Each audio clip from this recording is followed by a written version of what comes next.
জিনের সাথে মানুষের শারীরিক সম্পর্ক নিয়ে আমরা অনেক কথাই শুনে থাকি, কিন্তু তার সত্যতা নিয়ে অনেকের মনের মধ্যেই অনেক প্রশ্ন থাকে যে এটা কি আদৌ সম্ভব। কিন্তু এটা তখন বিশ্বাস করে নিতেই হয় যখন একটা পডকাস্টে এসে কোনো একটা মেয়ে তার জীবনে ঘটে যাওয়া এমন একটি সত্য লোমহর্ষক ঘটনা শেয়ার করে এবং তার সত্যতার প্রমাণ দেখায়। ইন্দোনেশিয়ার সত্য এই ঘটনাতে উঠে এসেছে একটা বিবাহিত মহিলার সাথে জিন কিভাবে শারীরিক সম্পর্ক করত, কিভাবে সেই জিন বিবাহ বহির্ভূত সম্পর্ককে নষ্ট করে দিতে চাইছিল আর মেয়েটিকে করে ফেলেছিল নিজের বশে। আজকের ভিডিওটা যেমন ভয়ের হতে চলেছে তেমন হতে চলেছে স্বামী স্ত্রীর জন্য শিক্ষামূলক একটা ঘটনা। তাই অবশ্যই ভিডিওটির শেষ পর্যন্ত দেখার অনুরোধ রইল। তাহলে চলুন চলে যাওয়া যাক ইন্দোনেশিয়ার ভয়ানক সত্য সেই ঘটনাতে, যেখানে আপনার ভয় করবে। ঘটনার শুরুতেই আমরা দেখতে পাচ্ছিলাম ইচা নামের একটা মেয়ে তার জীবনের ঘটে যাওয়া ঘটনা পডকাস্টে শোনাতে শুরু করেছে, যেখানে সে একটা স্বপ্নের ব্যাপারে বলছিল আমাদের, যে স্বপ্নটা সে প্রতিদিনই দেখতে পেত। একই রকম জায়গা, একই রকম সবকিছু, আর সেই জায়গাতে সে একটা সুন্দর পুরুষকে দেখতে পেত, যেরকম পুরুষকে তার পছন্দ ঠিক তেমন, আর সেই পুরুষ তার সাথে শারীরিক সম্পর্কে মেতে উঠত। এই বিষয়টা সে দেখতে পেত স্বপ্নে, কিন্তু বন্ধুরা আমরা দেখতে পারছিলাম বাস্তবে সে যখন শুয়েছিল একটা জিন তার সাথে শারীরিক সম্পর্ক করছিল। এতে আমরা বুঝতেই পারছিলাম এই মেয়েটির উপর জিনের খারাপ নজর ছিল। তার ঘুম ভাঙলে ঠিক 4টার সময় সে ওঠে, তার খুব রিফ্রেশ লাগছিল স্বপ্নে ফিজিক্যাল হওয়ার পর, কিন্তু সে এখনো জানেই না এটা যে তার সাথে বাস্তবে ঘটেছে। সে মনে করত এটা শুধু তার স্বপ্নে হয়।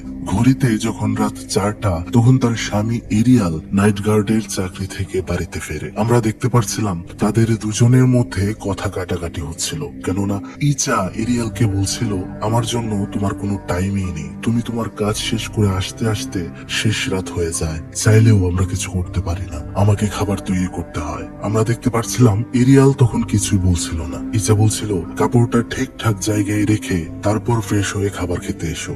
এরিয়াল তো ঠিক জায়গাতেই রাখে কাপড়টা, কিন্তু আমরা দেখতে পাচ্ছিলাম একটা জিন সেই কাপড়টা নিচে ফেলে দেয়। ইচা যখন এটা দেখতে পারে তখন তাদের মধ্যে আরো ঝগড়া বেঁধে যায়। এখান থেকে আমরা বুঝতেই পারছিলাম যে এই দম্পতির জীবনে এই জিন সমস্যা তৈরি করার জন্যই এসেছে। বেচারা এরিয়াল তখন না খেয়েই ঘুমিয়ে পড়ে। সকালে এরিয়ালের সাথে ভালো করে কথাই বলছিল না ইচা। আমরা দেখতে পারছিলাম সে একটা কোম্পানিতে জব করে, আর সেখানেই সে চলে যায়। আমরা সেখানে তার বান্ধবী লিন্ডাকে দেখতে পারি। লিন্ডা তাকে বলছিল, তোমাদের মধ্যে মনে হয় আবারও ঝগড়া হয়েছে, তাই না? ইচা তখন বলে, তার মনে হয় এরিয়াল দিন দিন চেঞ্জ হয়ে যাচ্ছে, এরিয়াল আমাকে এখন বেশি টাইম দেয় না, লাস্ট তার সাথে আমার কবে শারীরিক সম্পর্ক হয়েছিল সেটাও ঠিক করে মনে করতে পারছি না, কিন্তু বিয়ের বয়স মাত্র 3 বছর। তখন তার বান্ধবী লিন্ডা তাকে বলছিল যে দেখো এটা স্বাভাবিক, বিয়ের পরে এমন হয়, সে যেমন তোমার সাথে বিয়ের আগে ভালো ব্যবহার করতো এখন করে না, ঠিক তেমন তুমিও তো তার সাথে আগের মতো ব্যবহার করো না, তাই না? যাই হোক, আজকে তুমি বাড়িতে যাও, সেজেগুজে থাকবে এবং খুশি খুশি তোমরা ফিজিক্যাল হবে, এরপরে দেখো তোমাদের সম্পর্ক আবারও ঠিক হয়ে যাবে। এদিকে আমরা দেখতে পাচ্ছিলাম এরিয়াল যখন কাজ করছিল তার সিনিয়র কলিগকে সে বলছিল এসব, সে বলছিল তাদের বিবাহিত জীবন অনেক বাজে যাচ্ছে। তখন সেই লোকটা তাকে বলে যে দেখো এসব হতেই থাকে সংসারে, তুমি আজকে একটু তাড়াতাড়ি বাড়িতে যাও এবং দুজন মিলে আলাদা সময় কাটাও, দেখবে সব ঠিকঠাক হয়ে গিয়েছে। আমরা দেখতে পাচ্ছিলাম এরিয়াল যখন বাড়িতে আসে ইচাও তার জন্য রেডি হয়ে অপেক্ষা করছিল। সেখানে দুজন দুজনের সাথে অনেক ভালো ব্যবহার করছিল আর তারা এক সময় ফিজিক্যাল হয়, কিন্তু আমরা দেখতে পাচ্ছিলাম তাদের সাথে সেই জিনটাও শারীরিক সম্পর্কে লিপ্ত হচ্ছে। ইচ্ছা যখন ঘুমিয়ে পড়েছিল সে স্বপ্নে দেখতে পায় সেই জায়গাটায় সে রয়েছে আর সেই যুবকটা তার কাছে এসেছে আর তার পেটে একটা ফুল রেখেছে, কিন্তু সেই লোকটার ব্যবহার তার অদ্ভুত লাগছিল আজকে। তখন সে এই বাড়ি থেকে বের হওয়ার চেষ্টা করছিল স্বপ্নে, কিন্তু সেই পুরুষটা বলছিল তুমি কখনোই এই বাড়ি থেকে বের হতে পারবে না। সে যখন এই স্বপ্নটা দেখে উঠে পড়ে, তার পাশে সে তার হাজবেন্ডকে দেখতে পায় না, কিন্তু স্বপ্নে সেই ছেলেটা যে তার পেটের মধ্যে ফুল রেখেছিল সেটা সে তার কাছেই দেখতে পায়। এটা দেখে তার খুবই অদ্ভুত লাগে। ওদিকে নিচে নামতেই সে দেখতে পারে তার হাজবেন্ড তার জন্য খাবার বানিয়েছে আর তাকে বলছে আমি খুব জলদি সবকিছু ঠিক করে দেব, আমাদের মধ্যে আর কোনো ঝামেলাই থাকবে না, দেখে নিও। এতে ইচ্ছা অনেক খুশি হয়ে যায়। সেখানে ইচ্ছা বলছিল যে আমি আমি আমার ছোট বোনের সাথে কাজ শেষে দেখা করতে যাব, তাই আজকে ফিরতে আমার একটু দেরি হবে। এরিয়েলও রাজি হয়ে যায় আর তাকে তার কাজে পৌঁছে দেয়। এটা দেখে ইচার বান্ধবী লিন্ডাও অনেক খুশি হয়ে যায়, ভাবে তাদের মধ্যে হয়তো সবকিছু ঠিকঠাক হয়ে গিয়েছে।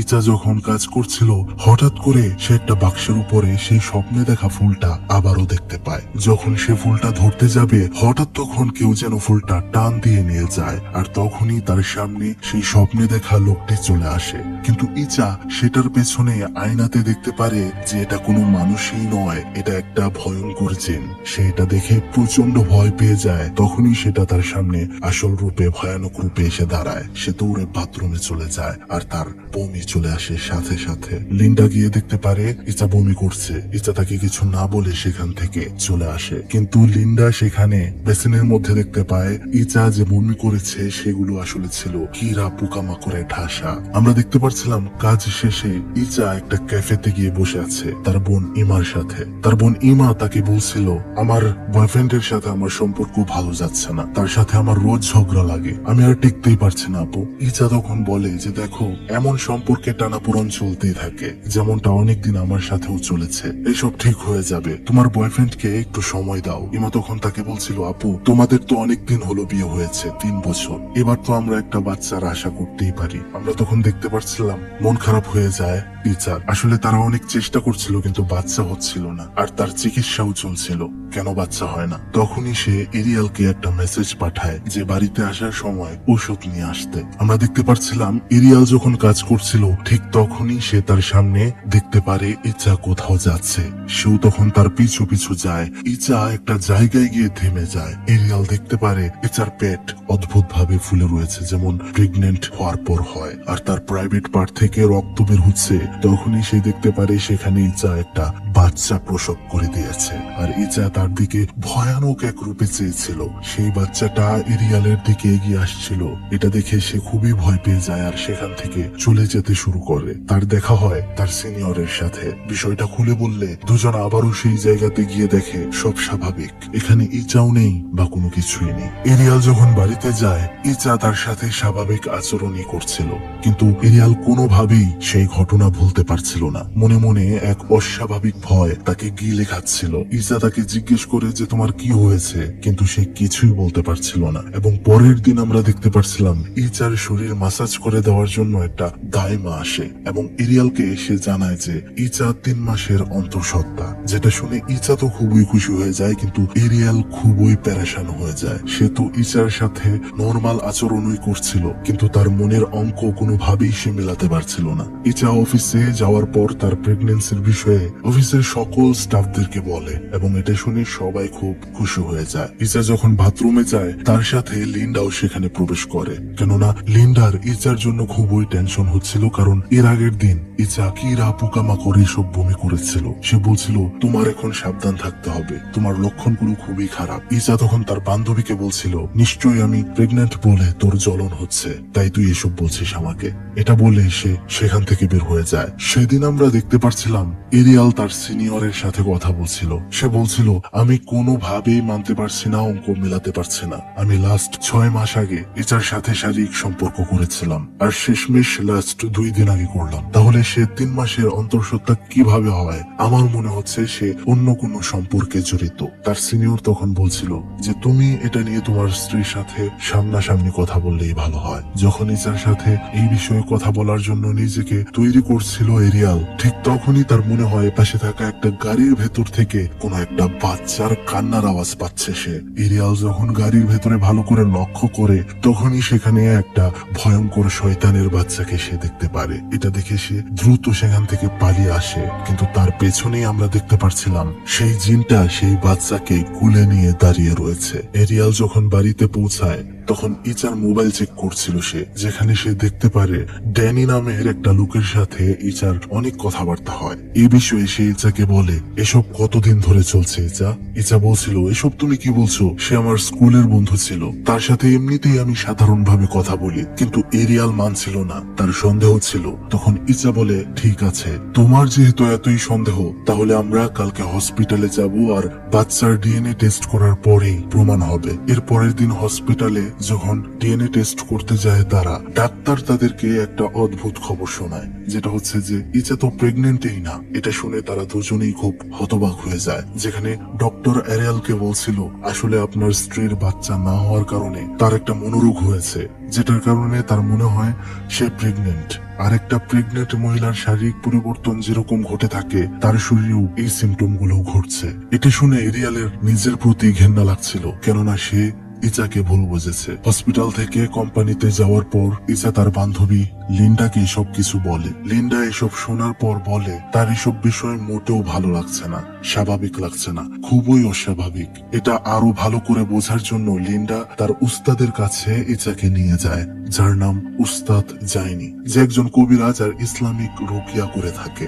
জাইনি কবিরাজ ইচাকে দেখেই তার পেছনে একটা লোককেও দেখতে পারে। এটা দেখে সে বুঝতেই পারে যে ইচার সাথে অন্য কিছু রয়েছে। তখন সে ইচাকে বলতে শুরু করে এক ধরনের জিন রয়েছে যারা নাকি মানুষের দাম্পত্য জীবনকে বিষিয়ে দেওয়ার জন্য সব সময় তৈরি থাকে, আর সেই রকমই একটা জিন তোমার জীবনেও রয়েছে, যা তোমার জীবন আর তোমাদের দাম্পত্য জীবন দুটোকেই শেষ করতে এসেছে। সেখানে ইচা তার স্বপ্নের বিষয়েও সবকিছু জানায় জাইনি কবিরাজকে। সে বলছিল যে এমন একটা স্বপ্ন যেটা আমি প্রতিদিন দেখি, যেখানে একটা যুবক থাকে, সে আমার সাথে প্রতিদিন মিলন করে। জাইনি কবিরাজ তাকে বলছিল যে তোমার পেটে যে বাচ্চাটা রয়েছে সেটাও কোনো মানুষের বাচ্চা নয় বা আসল কোনো বাচ্চাই নয়। এটা শুনে ইচ্ছা তখন রেগে যায় আর উল্টা পাল্টা বলে। এটা করে সে সেখান থেকে বের হয়ে চলে যায়। আসলে এখনো তার মনে হচ্ছিল যে তার পেটে বাচ্চা অবশ্যই রয়েছে, আর সে যে বাচ্চা কত করে চায় তার এই রাগটা দেখে আমরা বুঝতে পারছিলাম। ইচার সাথে লিন্ডাও তখন তার বাড়িতে গিয়েছিল ইচার মন মানসিকতা ঠিক করার জন্য।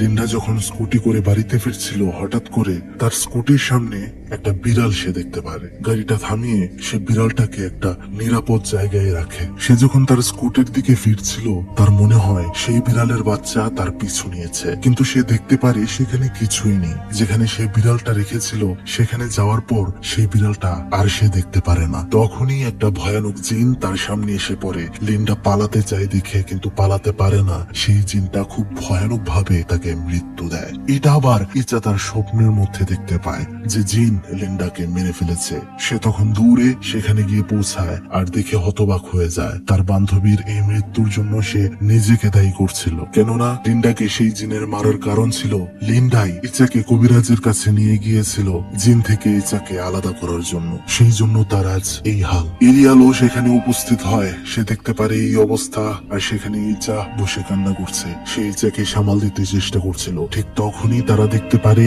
ইচার পেট ফুলে 9 মাসের প্রেগনেন্ট মহিলার মতো হয়ে গিয়েছে। বাড়িতে আসার পর স্বপ্নে ঘটে যাওয়া ঘটনা আর সেই জিন আর জাইনি কবিরাজকে কি বলেছে সবকিছু এরিয়ালকে ইচা খুলে বলে। এটা শোনার পর এরিয়াল তো অবাক হয়ে যায়। সে ইচাকে জিজ্ঞেস করে, তুমি এত বড় ঘটনা কেন আগে আমাকে বলনি? ইচা তখন বলছিল, আমার এটাকে স্বাভাবিক মনে হতো, স্বাভাবিক স্বপ্ন মনে হতো, তাই আমি প্রয়োজন মনে করিনি, কিন্তু আমি ভাবতে পারিনি বিষয়টা এতটা ভয়ানক হয়ে যাবে। যাই হোক, তারা এখন দুজনেই ঠিক করে যে সেই জাইনি কবিরাজের কাছে তাদের আবারও যেতে হবে। ইচার বোন ইমা সহ তারা দুজনেই জাইনি কবিরাজের কাছে যায়। স্বাভাবিকভাবেই আমরা দেখতে পারছিলাম জাইনি কবিরাজ একটা রিচুয়াল পারফর্ম করে ইচার উপর, আর এতে তার অস্থিরতা শুরু হয়। তখনই আমরা দেখতে পারছিলাম ভয়ানক ভাবে ইচা সেই জিনের দ্বারা পজেস হয়ে যায়। তার চোখটা হয়ে যায় খুবই ভয়ানক। জাইনি কবিরাজ তখন বলছিল তাকে, তোর নাম কি? তুই কেন তার শরীর দখল করেছিস? তোর উদ্দেশ্য কি? সবকিছু বল। আমরা দেখতে পারছিলাম সেই জিন বলছিল ইচার চেহারা তার অনেক ভালো লাগে। তাদের দুনিয়াতে ইচার মতো দেখতে একটা মেয়ে সে বিয়ে করেছিল, কিন্তু তার বউ মারা গিয়েছে। ইচাকে তার মতো দেখতে হওয়ায় সে ইচাকে ভালোবেসে ফেলেছে, কখনোই ছাড়বে না। তখন আমরা দেখতে পারছিলাম জাইনি কবিরাজ দোয়া দুরূদ পড়তে শুরু করে, যার কারণে ভেতরে থাকা জিন আর সেই জিনের বাচ্চাটা খুবই কষ্ট পেতে শুরু করে। ইচা অজ্ঞান হয়ে যায়। জাইনি কবিরাজ তাদেরকে বলে, আপাতত সেই জিনটা ইচার শরীর থেকে বের করতে সক্ষম হয়েছি, কিন্তু সেই জিন আবারও তাকে অ্যাটাক করতে আসবে, তাই সাবধান থাকতে হবে। সে এরিয়ালকে বলে, তুমি কখনো ইচাকে একা ছেড়ো না। জাইনি কবিরাজ একটা আয়াত লিখে এরিয়ালকে দেয় আর বলে প্রতিদিন ইচাকে নিয়ে এই আয়াতটা জপ করতে হবে। এরপরে আমরা দেখতে পাচ্ছিলাম সেই কবিরাজের কথা মতো তারা দুজনেই কাজ করছিল। এমন মনে হচ্ছিল যে সমস্যার সমাধান হয়তো হয়ে গিয়েছে, কেননা গত 14 দিন যাবত সেই জিন তাদেরকে আর ঝামেলা করে না, কোন সমস্যা করে না। তারা প্রায় বিষয়টা ভুলতেই যাচ্ছিল, আর সেই স্বপ্নটাও ইচা আর দেখতে পারছিল না। তারা যখন সেদিন একটা ক্যাফেতে ডিনার করতে যায়, এরিয়াল ইচাকে বলছিল, দেখো আমার একটা প্রমোশন হয়েছে, আমার কাজের জন্য অন্য শহরে যেতে হবে, কিছুদিন সেখানে থাকার পর ব্যবস্থা হলে তারপর আমি তোমাকে সেখানে নিয়ে যাব। এতদিন তোমার একটু কষ্ট করে একা থাকতে হবে, প্লিজ তুমি তোমার বোন ইমাকে সাথে নিয়ে থেকো। আমরা দেখতে পাচ্ছিলাম ইচার মন খারাপ হলেও সে রাজি হয়, কেননা তাদের টাকারও খুবই প্রয়োজন ছিল। যাই হোক, এর পরের দিন আমরা দেখতে পারি এরিয়াল অন্য শহরে চলে গেলে ইচা বাড়িতে একা ছিল। তার একা একা ভালোই লাগছিল না, তাই তার বোন ইমাকে সে কল করে যে যত দ্রুত সম্ভব বাড়িতে আসতে, তার সাথে থাকতে। ইমা বলছিল, আপু আজকে আমার অনেক কাজ রয়েছে, আজকে আসতে পারবো না, আসতে আসতে কাল হবে। আমরা দেখতে পারছিলাম ইচা তখন জাইনি কবিরাজের লিখে দেওয়া আয়াতটা পড়ছিল, আর টিভি দেখতে দেখতে সোফাতেই এক পর্যায়ে ঘুমিয়ে পড়ে। কিন্তু হঠাৎ করে তার চোখ খুলে যায়, আর বাড়ির মধ্যে সে অদ্ভুত অনুভূতি পেতে শুরু করে, অর্থাৎ কিছু একটা ভয়ঙ্কর ইঙ্গিত সে পাচ্ছিল। এর পরের দিন আমরা দেখতে পাই কোম্পানিতে এসে ইচা যখন কাজ করছিল, তখন হঠাৎ করে সে দেখতে পায় একটা মেয়ে ওয়ার্কার বসে রয়েছে। সে যখন তাকে ডাক দেয়, সেটা তার দিকে ঘুরতেই সে এটাকে দেখে খুবই ভয় পেয়ে যায়, কারণ সেটার মুখটা ছিল একদমই শয়তানের মতো। এবার সে দেখতে পারে ধীরে ধীরে সব কয়টা ওয়ার্কারের চেহারা শয়তানের মতো হয়ে গিয়েছে। সেগুলো তার পেছনেই ছাড়ছিল না, সবগুলো শুধু তাকে বলছিল যে তোমার রেহাই নেই, তুমি তার থেকে কখনোই দূরে যেতে পারবে না। এরপর আমরা দেখতে পাই সে একটা রুমে নিজেকে বদ্ধ করে ফেলে। এদিকে বাড়িতে আমরা দেখতে পারি ইমা এসেছে। ইচা ইমাকে সবকিছু খুলে বলে। এই বিষয়ে এরিয়ালকেও সে ফোন করে বলে। এরিয়াল তখন তাকে বলছিল, আমি যত দ্রুত পারি বাড়িতে আসছি, তুমি ইমাকে ফোনটা দাও। ইমাকে সে বলছিল, প্লিজ তুমি তোমার বোনকে আজকে রাতে ঘুমাতে দিও না, কেননা সে যদি ঘুমায় তাহলেই সেই জিন তাকে অ্যাটাক করতে পারবে আর কাছে আসতে পারবে। আমরা দেখতে পারছিলাম তারা শুয়েছিল, কিন্তু তারা ঘুমায়নি, দুজন কথা বলছিল। কিন্তু কথা বলতে বলতে হঠাৎ করে ইচার চোখ লেগে যায়। ইমা এটা বোঝার পর অনেক চেষ্টা করছিল তার বোনকে ঘুম থেকে উঠাতে, কিন্তু ইচার চোখেই আর খুলছিল না। তখনই আমরা দেখতে পারি একটা জিনের হাত ইমাকে ধাক্কা মেরে ফেলে দেয়, আর একটা অদৃশ্য শক্তি তাকে টেনে নিয়ে একটা ওয়ালের সাথে বাজিয়ে ফেলে। এতে সে জ্ঞান হারিয়ে ফেলে। এরপরে আমরা দেখতে পাচ্ছিলাম ইচাকে জড়িয়ে ধরে সেই জিনটা শুয়েছিল। হঠাৎ করে মধ্যরাতে ইচার ঘুম ভাঙে। সে দেখতে পারে তার পেটটা আবারও ফুলে গিয়েছে, যেখান থেকে রক্ত বের হয়ে আসছিল। সে তখন তার পেটে জোরে জোরে আঘাত করতে শুরু করে, কিন্তু এতে কিছুই হয় না। সে বাইরে এসে দেখতে পারে ইমা নিচে পড়ে রয়েছে বেহুশ, কিন্তু সে বেশি একটা ধ্যান দেয় না, কেননা সে তো তার নিজেকে নিয়েই পেরেশান হয়ে রয়েছে। সে একটা হ্যাঙ্গার নেয় আর বাথরুমে গিয়ে সেটা টান দিয়ে একটা শেপে এনে তার প্রাইভেট পার্ট দিয়ে প্রবেশ করিয়ে বাচ্চাটাকে নষ্ট করে ফেলে অনেক কষ্টে। কিন্তু সেখানে তার পেট আবারও ফুলতে শুরু করে। এরপর আমরা দেখতে পারি সেখানে এরিয়াল এসে পৌঁছেছে। ইচা অজ্ঞান হয়ে পড়েছিল। ইমাকে এরিয়াল ডেকে জ্ঞান ফেরায়। আমরা দেখতে পারি তারা সবাই ইচাকে নিয়ে চলে যায় জাইনি কবিরাজের কাছে। এরপর জাইনি কবিরাজ তার সাথীদেরকে নিয়ে বসে রিচুয়াল শুরু করে। মাঝখানে খাটের মধ্যে ইচাকে বেঁধে তারা রিচুয়াল করছিল। আমরা দেখতে পাচ্ছিলাম ইচার স্বপ্নের ভেতরে সে একটা ঘরের ভেতরে ছিল, কিন্তু সে বাস্তব জীবনে জাইনি কবিরাজদের তেলাওয়াতও শুনতে পাচ্ছিল। সে চেষ্টা করছিল সেই বাড়ি থেকে বের হতে, কিন্তু সেখানেই সেই জিন মানে সেই যুবক রূপে আবারও তার সামনে আসে। কিন্তু ইচা তো এখন জানে যে এটা মানুষ না। সে সেটার থেকে দৌড়াতে শুরু করে, এখান থেকে বের হতে চেষ্টা করে, কিন্তু পারছিল না। তখনই আমরা দেখতে পারি সেই যুবকটা আসল রূপে মানে জিনের রূপে ফিরে আসে, আর ইচাকে অ্যাটাক করতে শুরু করে স্বপ্নের ভেতরে। আর সেই স্বপ্নের ভেতরেই ইচাকে সেটা পজেস করে ফেলে, যার দরুন আমরা দেখতে পারছিলাম বাস্তবেও তার ভেতর সেই জিনটা চলে আসে, আর সেটা অদ্ভুত ভাবে হাসছিল। চোখ কি ভয়াবহ, তার চাহনি কি ভয়াবহ, সেটা জাইনি কবিরাজদেরকে ভালোভাবে রিচুয়াল পারফর্ম করতেই দিচ্ছিল না। এবার আমরা দেখতে পারছিলাম সেই জিনের মধ্যে এতটাই শক্তি ছিল যে সে খাট সহ শূন্যে ভেসে পড়েছিল। কিন্তু জাইনি কবিরাজ আর তার সাথীরা রুকিয়া করতেই থাকে। সেটা না পেরে এবার নিজের রূপে এসে তাদেরকে আরো ভয় দেখানোর চেষ্টা করে রিচুয়াল থামানোর জন্য, কিন্তু পারে না। তখন আমরা দেখতে পারি এরিয়াল ইচার কানের মধ্যে গিয়ে কুরআনের আয়াত তেলাওয়াত করছিল আর বলছিল, তুমি যদি সত্যি আমার শব্দ শুনতে পাও তাহলে স্বপ্নের মধ্যেও তুমি এটা পড়তে থাকো। আমরা তখন দেখতে পাচ্ছিলাম সেই দুনিয়াতে অনেক কষ্টে ইচা তেলাওয়াত করতে শুরু করে, আর এতে সেখানে থাকা জিন কমজোর হয়ে যায় আর সে দৌড়ে স্বপ্নের সেই ভয়ানক প্রাসাদ থেকে বের হয়ে চলে আসে। তার সাথে সাথে আমরা দেখতে পাচ্ছিলাম সেই প্রাসাদ সম্পূর্ণ ধ্বংস হয়ে যায়। এরপরেই ইচার ঘুম ভেঙে যায়, সে উঠে পড়ে আর স্বাভাবিক হয়ে যায়। রিচুয়ালটাও সম্পূর্ণ হয়, অর্থাৎ এখন সেই জিন থেকে সে সম্পূর্ণ মুক্ত। তারা সবাই খুবই খুশি ছিল, কিন্তু বন্ধুরা এখানে একটা রহস্য থেকেই যায়। 6 সাল পরে আমাদেরকে দেখানো হয় যেখানে ইচার 2 বাচ্চা রয়েছে। তার বড় বাচ্চাটা বাহিরে খেলছিল, তখন ইচার বোন ইমা বাহিরে গিয়ে দেখতে পারে একটা লোকের সাথে ইচার বড় বাচ্চা দাঁড়িয়ে কথা বলছে। বন্ধুরা এটাই কিন্তু সেই যুবক জিন যেটা ইচাকে পজেস করত।